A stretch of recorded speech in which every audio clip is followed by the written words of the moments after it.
Hey, it's his sister Roland.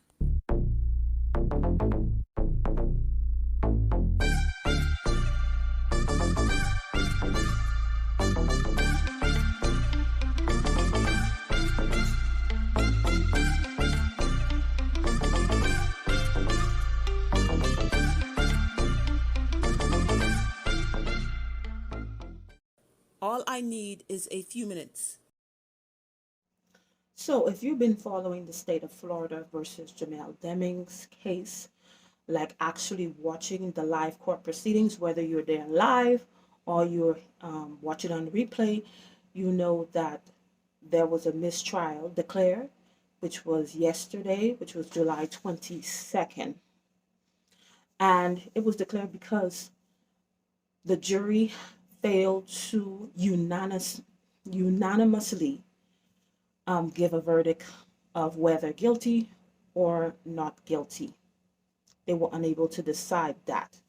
So all 12 of them had to decide on whether he was guilty or not guilty. And, he was charged with first 2 counts of first degree. So, and then they had a list of instructions, stuff that they had to check off and things like that.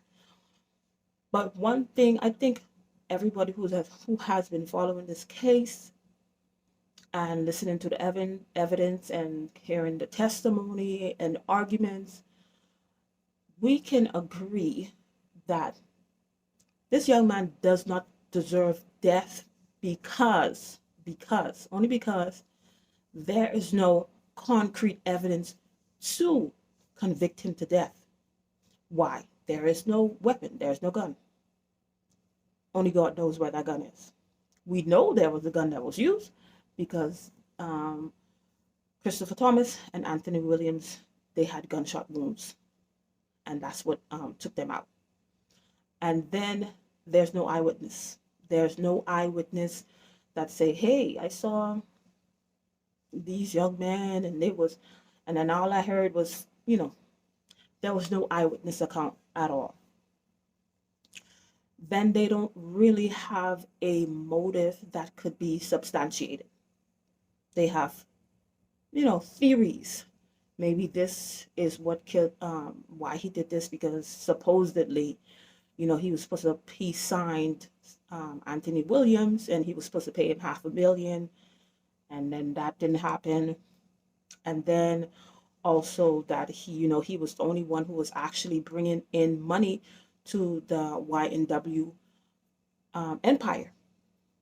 So, it could be intention there because he was carrying everybody. In actuality, this young man was carrying a lot of people. But I was not surprised. Why? Because of this. Thank you. The second thing I want to do is, based on, I received this juror inquiry form that is signed by the foreperson that reads as follows. State of Florida versus Jamell Demings, case number 19-001872, CF10A. Check the box, ask the following question. What if we can't come to a decision? Everyone is stuck on which side they've chosen, signed by the foreperson. So you heard the judge read a inquiry that came from the foreman of the jury, because probably, from the discussions they were having together, it seemed that everybody was not on the same page. And remember, all 12 have to decide on one verdict to whatever charge that they needed. And he kind of figured out, what, I don't think this is going to happen. So when I heard that, I kind of figured this is going to definitely end in a mistrial. We wasn't going to get a guilty or a not guilty verdict because everybody was conflicted. And it also can be argued the fact that, since they lacked the weapon and, eyewitness accounts and also an actual motive and other different things that is needed to convict a person, not only does he doesn't deserve death, but also a life sentence, because we were missing these are crucial parts to a case, especially a case to convict a person. you know. But did he have something to do with this? Of course he did. Of course he did. Whether, he knows who did it and refuses to say anything, because when you look at the case, because supposedly all of them was supposed to be friends, but it seemed like the only person who truly stick to the end and showed that they were friends with Anthony Williams and Christopher Thomas was the Travion Glass guy. And I hope, he stay low, maybe move out of Florida if he still lives in Florida. We're going to take a look at the closing arguments, because though, yes, the jury was already conflicted on what they were going to, all going to agree on, but I think the closing arguments really had a part to play in that. Because remember, the jury was listening to like almost 16 days of testimony over and over and over again. Because remember, because the state didn't have the weapon, they didn't have any witnesses, they didn't have an actual motive. They had theories of motive, but they didn't have an actual motive that could be proven. So this is why they had to come with a lot of evidence. They had to get experts. They had to do all kind of different things because they lacked it. And that made it so overwhelming. It was a lot of evidence. That's why sometimes I just couldn't. I mean, the court proceedings were like 6 hours, 7, 8 hours. That's like a work day, literally. So you sit there listening to testimony and expert accounts and stuff like that, looking at pictures and videos. It was a lot. It was a lot. And then what is before the jury goes into the jury room to deliberate, all that testimony, what is really going to stick with them is, those closing arguments. That's why when you, come with doing the closing argument, you gotta come hard. You gotta have something to stay that's going to stick. Because we know sometimes some certain people who have told us certain things, they say something to you and that sticks in your mind. Some people their words, there's things that they say to you, and then this thing repeat over and over, even if you don't want to, but this thing sticks in your head. It repeats over and over and over again. Now with the defense, I think did a very great job. They did a very great job with their closing arguments. Mr. Alderstein, I think that's what his name is. Now, the prosecution, yes, she stuck with the facts because that's what she has. She stuck with the facts and the evidence, and that's what she presented. My opinion, yes, the defense, they did what they were supposed to do. Poke holes in the evidence that the prosecution presented. All the evidence that the prosecution presented, poke holes in it, And then they also, even though the instructions were for, the jury, not to sympathize and stuff like that, but you're human. You're going to do it. There's no way for you to turn off you not sympathizing with the person. And the defense used a lot of words so that they, in my opinion, to not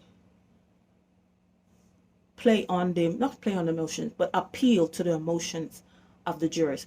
And that's why I wonder if the jury had majority women, or at least a good amount of women to, where it could declare a mistrial because of certain stuff that the defense said. Let's take a look. The burden of proof is on the state. And the court told you during jury selection that this is a first-degree murder case, wherein the penalties are either life without the possibility of parole or death. you folks are going to determine this young man's fate. And they come in here and give you alternatives. They come in here and give you their interpretation when we don't have to do a darn thing. Now, I don't know if I've behaved totally correct during the course of this trial. So, on behalf of us, let me apologize if I have, or we have, offended any of you. And I would ask you, I would plead with you, if I or any of the other individuals have done anything to irritate you, don't take it out on this young man. Before I get into that, first of all, let me also thank you, because we have interrupted your lives for it seems like months. And we have put a horrible burden on your personal lives, your family life, and what have you. And all of us applaud your and thank you for your service. You folks have gone way beyond the call of duty. And I think we all recognize that. To the evidence introduced in this trial, and to it alone, that you are to look for that proof. Remembering, we just got to show up. And how does a reasonable doubt occur? Well, the judge has told you. It can come from the evidence itself, a conflict in the evidence, or a lack of evidence. You don't need all three of these areas. But I suggest to you folks that we have a reasonable doubt from the evidence that has been presented, that there is a conflict in the evidence, and there's a lack of evidence. That the Miramar detectives, Moretti and his group, threatened her, bullied her daughter, told potential witnesses they were going to prison, told witnesses that they may never see their children again, told a witness that he was going to be deported even though he's been in this country since 5 years old. He was going to be deported to Haiti where they won't feed you. This is why this kid's sitting here. They have intimidated and threatened everybody. 5 years, and ask an expert, a DNA expert, to do some more testing. This kid walked into the Broward, voluntarily surrendered. But he also refers to some text messages where those individuals that are in fact associated with the gang text him and he's not responding. And to the point of not responding, they say they're going to put you on the plate. Now that's not for dinner. That's not for breakfast. We learned what that means.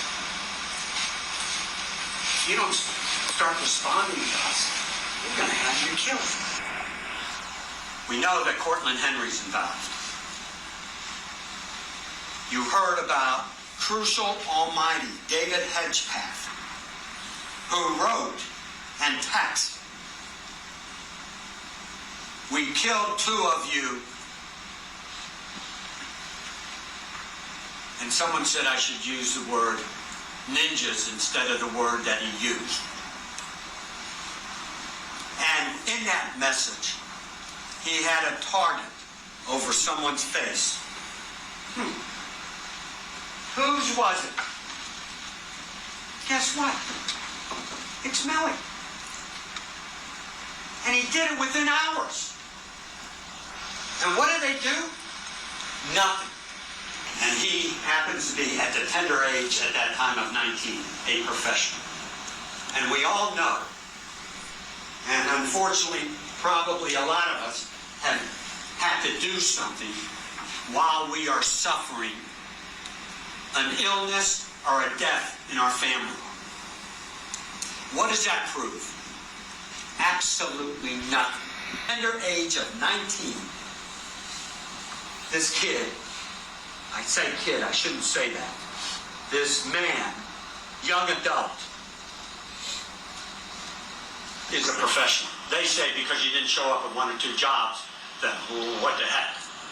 They have no idea what the contract was. They have no idea how much money was involved. They have absolutely no idea. Why? Because there was no investigation. Play this. Tapes. You saw that he's a nice young man and a professional. Folks, the worst thing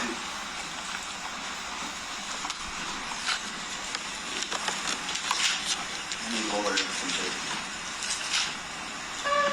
is sit and see a misjustice, no matter what side of the fence you're on. Especially when you're talking about a 23, 24-year-old kid. Man, young adult. To me, he's a kid. Because I have children older than him. So as you heard from the defense, how he passionately put reasonable doubt on a lot of the crucial evidence that the prosecution presented. And plus, he passionately appealed to the jurors' emotions and also their humanity, because in a sense they tried to the prosecution, in my opinion, maybe try to dehumanize, Jamell, and then they came in and humanized him. And then that's why I say I wondered if the jury had the majority women, or at least it had enough women, where they could get a mistrial. Because why? It's different. The things that he was saying, how he's appealing to the emotion and humanity, who is going to first relate to that is a woman, because we are emotional beings. Because he said a lot of stuff like talking about intimidation, talking about bullying. He talked about people being deported. We don't know if there are people on the jury that, are immigrants. And then he kept on calling him a kid, even though if you know a little bit about this young man's life, this young man had to become an adult at a very young age, because yes, his mother is a nurse. Not sure exactly when she became a nurse, but she's a nurse. Yes, she makes money. But him being this superstar rapper, very talented, because nobody's going to take that away from Jamell. He's a very talented young man. He has a unique talent. And then he was going to do great things. But like I said in one of my videos, it's because he doesn't have the right people around him. When you have, like I said, if you're a parent, you have a child with great athletic abilities, different gifts and talents, that child has to be raised a certain way so that they can make it in life. You cannot be lenient. You cannot be, whatever with that child, because that is going to determine their future. That is going to determine their longevity in their success, whatever they choose to do. And it seemed that, I don't know what role his father played in his life, but it seemed that he was raised by 3 generations of women, because I believe his mother was always there at the court proceedings. Her mother was there, and then her mother's mother was there. So they didn't mention, his father. I'm not sure if his father died or whatever. So a woman, people can say what they want.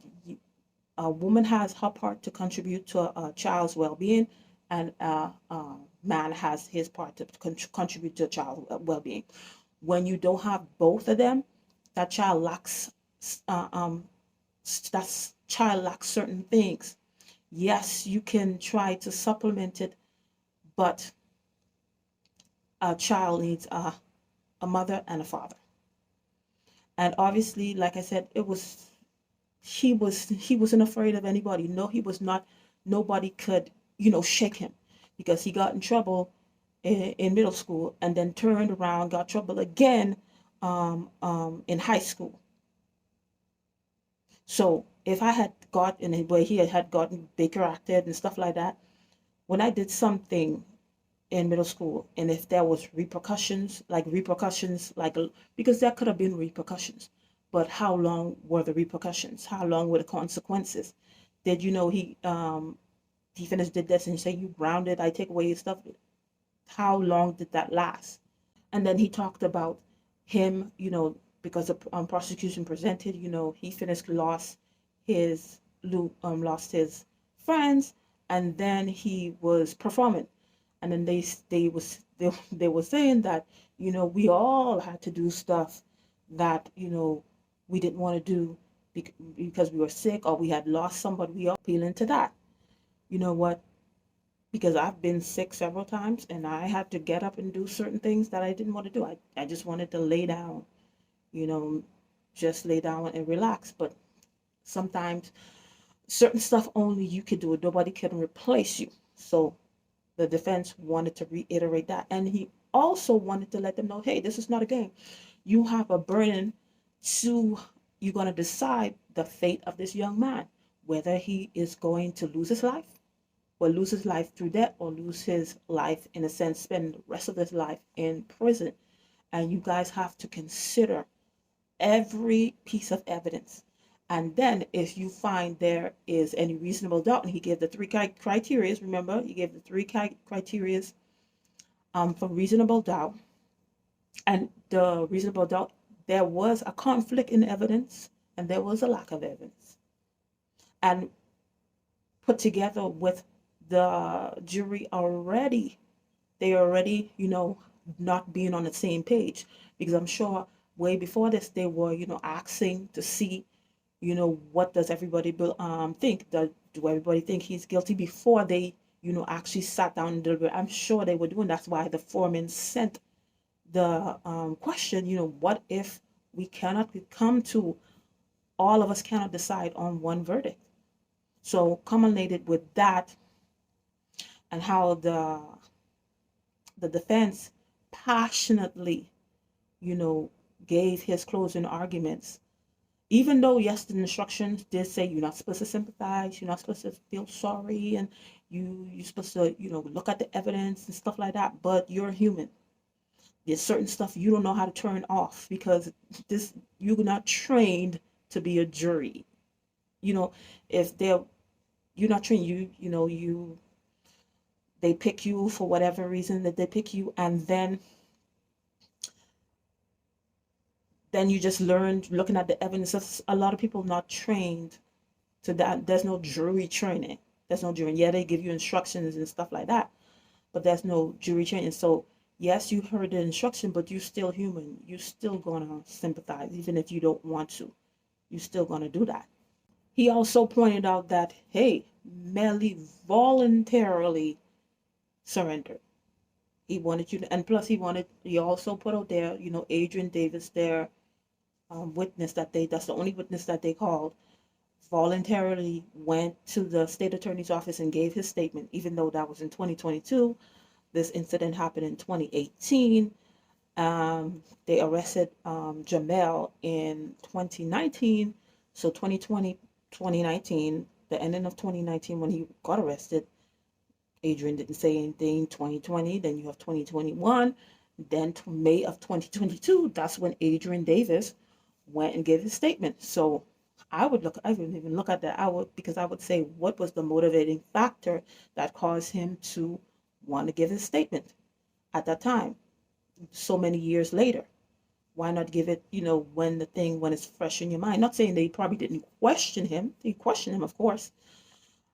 But give a statement. You go in and give a statement. Why did it take so long? And then when the prosecution was questioning him and he was saying certain stuff, and then she was like, where did you say this in your original statement? Why was it not said in the original statement?